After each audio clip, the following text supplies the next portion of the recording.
శ్రీమాత్రే నమ. శ్రీ గురుభ్యో నమ. తదుపరి మీనరాశి. విశ్వావసునామ సంవత్సరం మార్చి 15వ తారీఖు తర్వాతకి ఈ యొక్క మీనరాశి వారికి ఎలా ఉంది అనే విషయం తెలుసుకుందాం. 4వ స్థానంలో గురుగ్రహ సంచారం అనేటువంటిది ప్రారంభమైంది. గురువు 4వ స్థానంలో సంచారం చేస్తున్నప్పుడు వీరి యొక్క రాశి నుండి వీరికి భూ సంబంధితమైనటువంటి క్రయ విక్రయ సంబంధిత వ్యవహారాల్లో చాలా అనుకూలంగా ఉంటుంది. గతంలోనే చూసుకున్నా మనం మీనరాశి వారు పాపం షష్టగ్రహ కూటమి, శని తిరోగమనము, తర్వాతకి రాహుగ్రహం మళ్ళీ రిట్రేట్ అవ్వడము, ఇలాంటివన్నీ కూడా జరిగింది.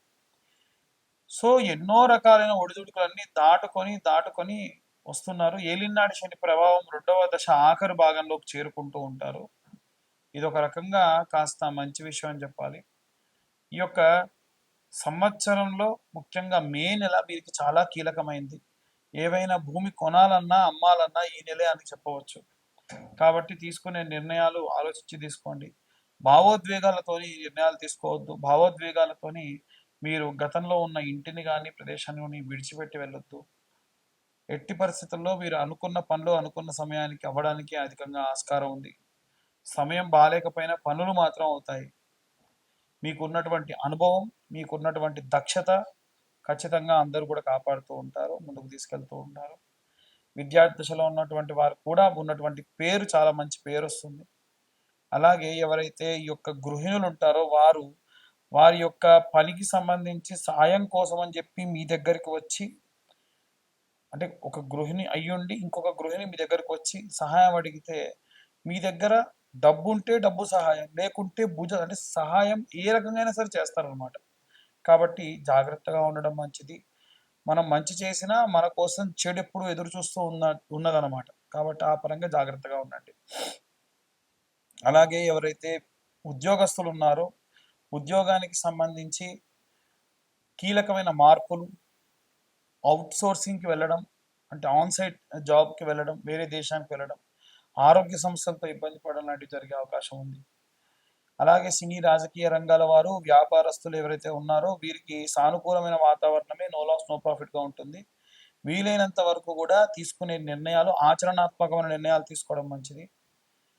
ఇక రైతులు కానీ, చేతి వృత్తులు కానీ, కుల వృత్తులు కానీ చేసేటువంటి వారు మీ నమ్మినటువంటి మీ గ్రామ దేవతను నమ్ముకోండి, అంతా శుభం కలుగుతుంది. అలాగే ఎవరైతే ఈ యొక్క విదేశాలకు వెళ్ళాలనుకుంటూ ఉన్నారో లేదా కోర్టు వ్యవహారాలు చిక్కుకున్నారో ప్రసన్న మహాకాళి దేవాలయంలో వీలైనంత వరకు కూడా మీరు ధ్యానము, అభిషేకము, కుంకుమార్చన చేయించడం వల్ల విశేషమైనటువంటి శక్తి లభిస్తుంది. ఇక అన్ని వర్గాల వారికి సంబంధించి ఎలాంటి రెమెడీస్ తీసుకోవాలి, ఎలాంటి మంత్రపఠనం చేయాలనే విషయాన్ని ఇప్పుడు మనం తెలుసుకుందాం. మే 15వ తారీఖు నుండి చూసుకున్నట్టయితే గురుగ్రహ సంచారం మారడం వలన ద్వాదశ రాశుల వారికి చిన్న చిన్న మార్పులు ఏర్పడే అవకాశం ఉంది. విశ్వావసునామ సంవత్సరంలో ఈ మార్పులు కీలకమైనటువంటి వాతావరణాన్ని, కీలకమైనటువంటి ధనలాభాన్ని కూడా ఇచ్చేటువంటి అవకాశం ఉంది. ఎట్టి పరిస్థితుల్లో విద్యార్థి దశలో ఉన్నటువంటి వారు వీలైనంత వరకు మునుముందు ఫ్యూచర్కి సంబంధించి ఎలాంటి ప్రణాళికలు తీసుకోవాలి, ఏ విధంగా ముందుకు వెళ్ళాలి అనేటువంటి వాటి మీద ఫోకస్ చేయడం మంచిది. ముఖ్యంగా వీరు సరస్వతి లేహ్యము అని దొరుకుతుందండి. ఈ సరస్వతి లేహ్యము పిల్లలు ప్రతిరోజు విద్య అభ్యసించేటువంటి వాళ్ళు నిత్యం ఆ లేహ్యాన్ని నాలుకపై వేసుకోవడం మంచిది. దాన్ని చప్పరివ్వడం, పొద్దున్నే పరిగడుపున చేయడం మంచిది. దాని వలన గుర్తుండేటువంటి శక్తి అధికంగా పెరుగుతుంది. ఇక ఎవరైతే ఈ విద్యార్థి దశలో ఉన్నటువంటి వారు ఉన్నారో ప్రతి నెల ఖచ్చితంగా ఉలవలు తినే ప్రయత్నం చేయండి. మతిమరుపు అనేది రాదు. ముఖ్యంగా విద్యార్థులకు కావాల్సింది మేధాశక్తి. ఇంకా ఎవరైతే గృహిణులు ఉన్నారో వారు రోజు కూడా ఒక చాంటింగ్ చేయడం మంచిది. ఓం శ్రీమాత్రే నమః అనేటువంటి చాంటింగ్. అలాగే ప్రత్యేకంగా ఓం నమో వాసుదేవాయ నమః, ఓం నమో భగవతే వాసుదేవాయ నమః అనేటువంటి మంత్రపఠనం ఈ నెలలో విపరీతమైన శక్తినిస్తుంది. ముఖ్యంగా మే 15 తర్వాత నుంచి మారేటువంటి గ్రహ సంచారాన్ని బట్టి ఒక్కో రాశి వారికి ఎలా ఉంటుందో మనం ఇందాకే చెప్పుకున్నాం.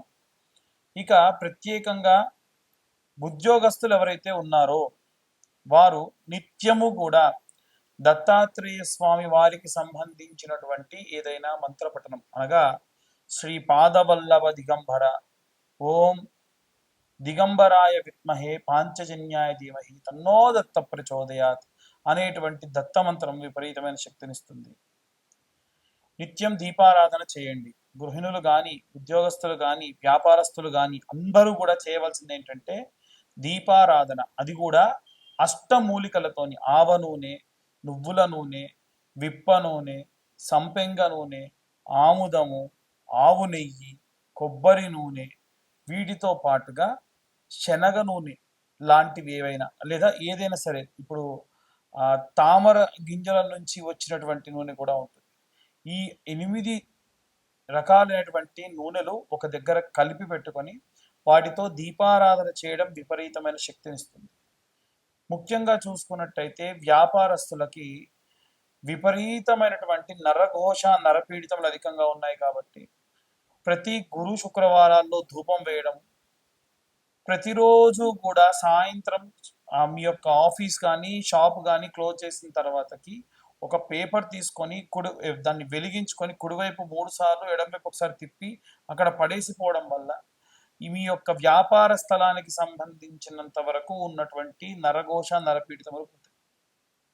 అలాగే చాలామంది ఈ యొక్క సినీ రాజకీయ రంగాల వారు ఉంటారు. వారు ప్రత్యేకంగా పాటించవలసినటువంటి నియమం ఏమిటంటే మీరు నిత్యము ఉన్నటువంటి సంచారం చేసేటువంటి చోట ఎవరన్నా అన్నార్తులు ఉంటే వారికి అన్నదానం చేయండి.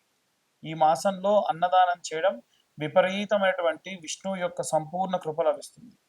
వీలైనంత వరకు కూడా మంచి నీటిని ఇచ్చే ప్రయత్నం చేయండి. అంటే చలివేంద్రాలు పెట్టండి.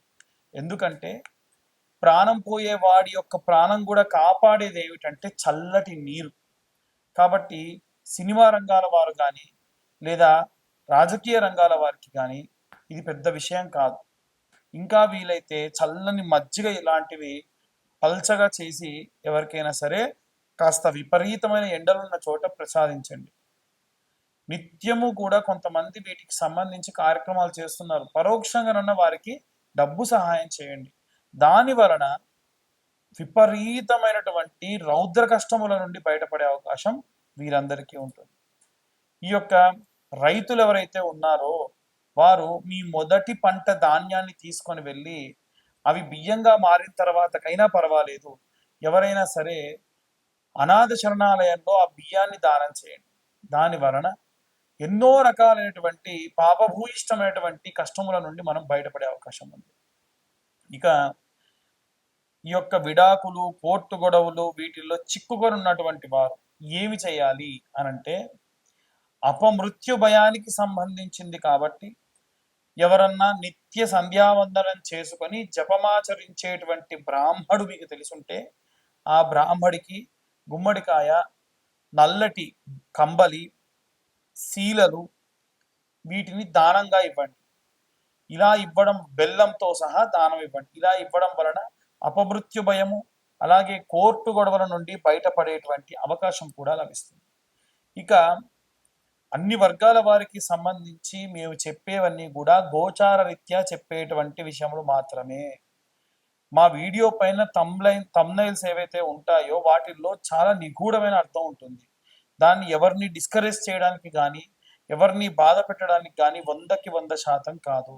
ఒకవేళ ఎవరైనా సరే మిమ్మల్ని ఆ తమ్లైన్స్ చూసి ఎవరైనా బాధపడుంటే అన్యదా భావించరాదు. ఎందుకంటే మా దాకా వచ్చి మా వీడియో చూడాలనేటువంటి ఇంటెన్షన్ ఒకవైపు ఉంటే దానిలో అర్థం కూడా ఇంకోలా ఉంటుంది. ఒక స్త్రీ వల్ల మీకు లాభం కలుగుతుందంటే ఎవరా స్త్రీ అండి అని ఫోన్లు చేస్తూ ఉన్నారు.